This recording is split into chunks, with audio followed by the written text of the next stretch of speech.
first, and during the day, following the same plan, they were both brought to the stable and secured alongside of the other.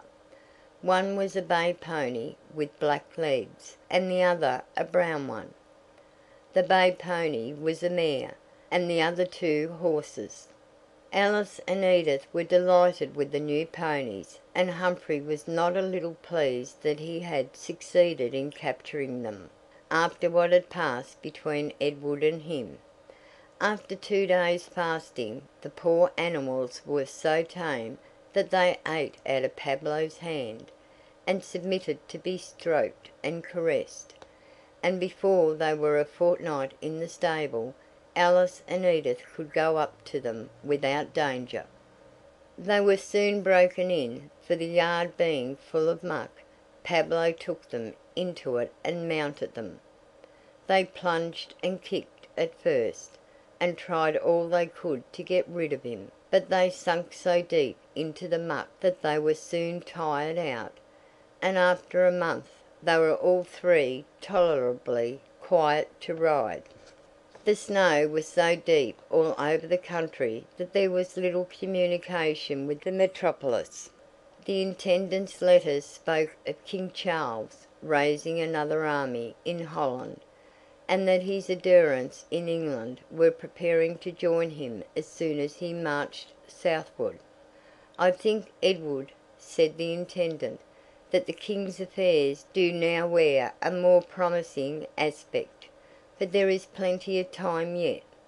I know your anxiety to serve your King, and I cannot blame it.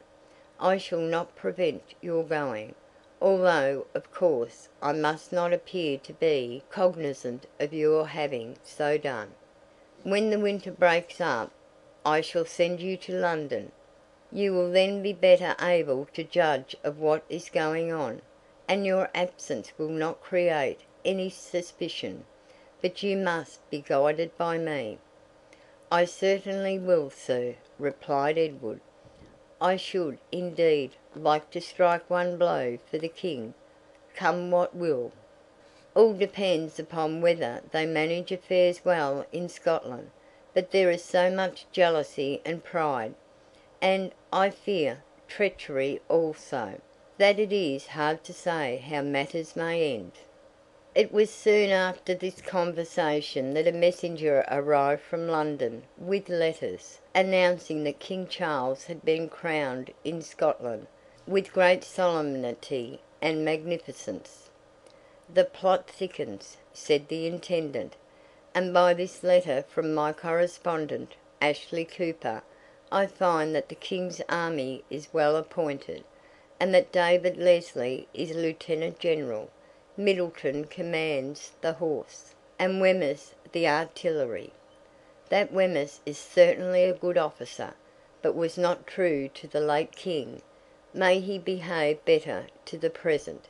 Now, Edward, I shall send you to London, and I will give you letters to those who will advise you how to proceed. You may take the black horse.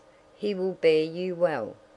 You will of course write to me, for Sampson will go with you, and you can send him back when you consider that you do not require or wish for his presence. There is no time to be lost, for, depend upon it, Cromwell, who is still at Edinburgh, will take the field as soon as he can.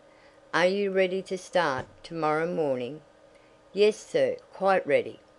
"I fear that you cannot go over to the cottage to bid farewell to your sisters, but, perhaps, it is better that you should not." "I think so too, sir," replied Edward. "Now that the snow has nearly disappeared, I did think of going over, having been so long absent, but I must send Oswald over instead."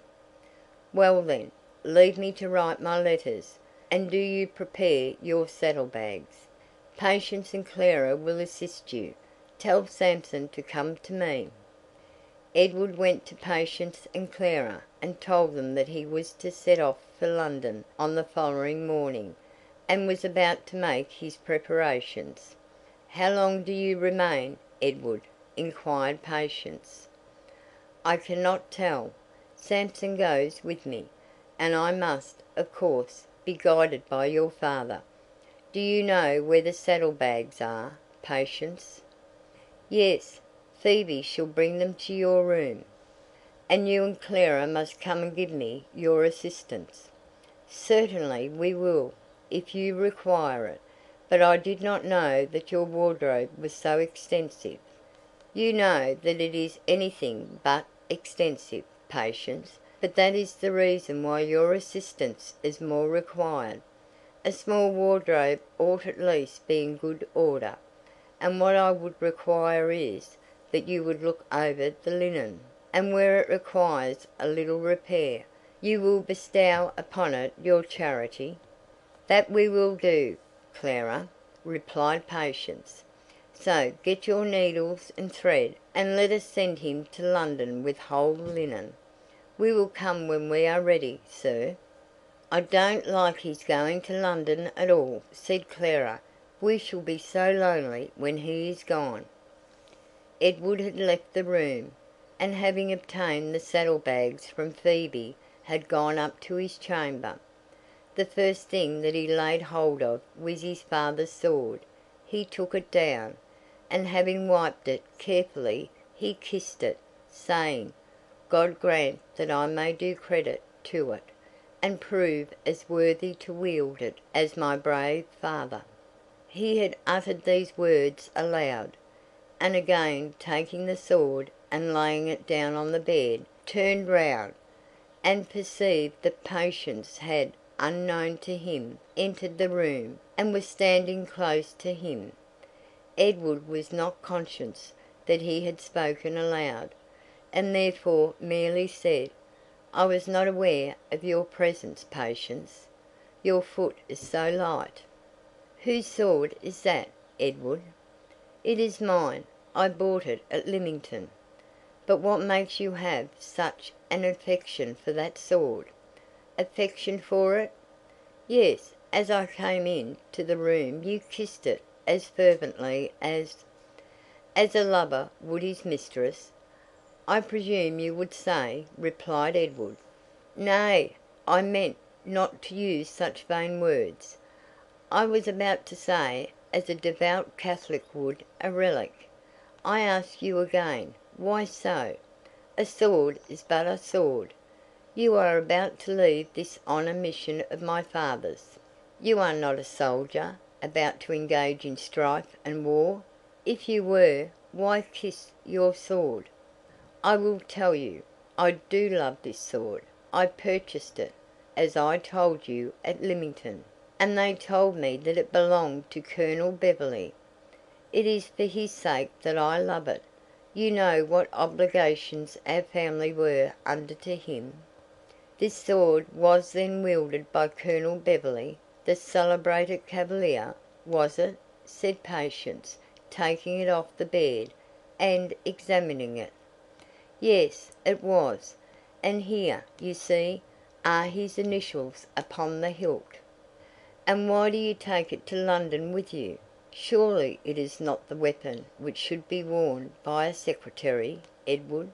It is too large and cumbrous, and out of character. Recollect that till these last few months I have been a forester, Patience, and not a secretary.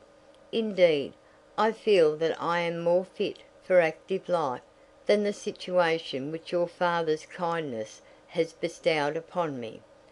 I was brought up, as you have heard, to follow to the wars, had my patron lived." Patience made no reply.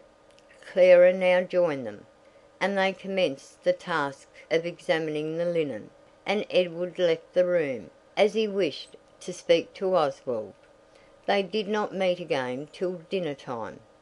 Edward's sudden departure had spread a gloom over them all. Even the intendant was silent and thoughtful. In the evening he gave Edward the letters which he had written, and a considerable sum of money, telling him where he was to apply if he required more for his expenses. The intendant cautioned him on his behaviour in many points, and also relative to his dress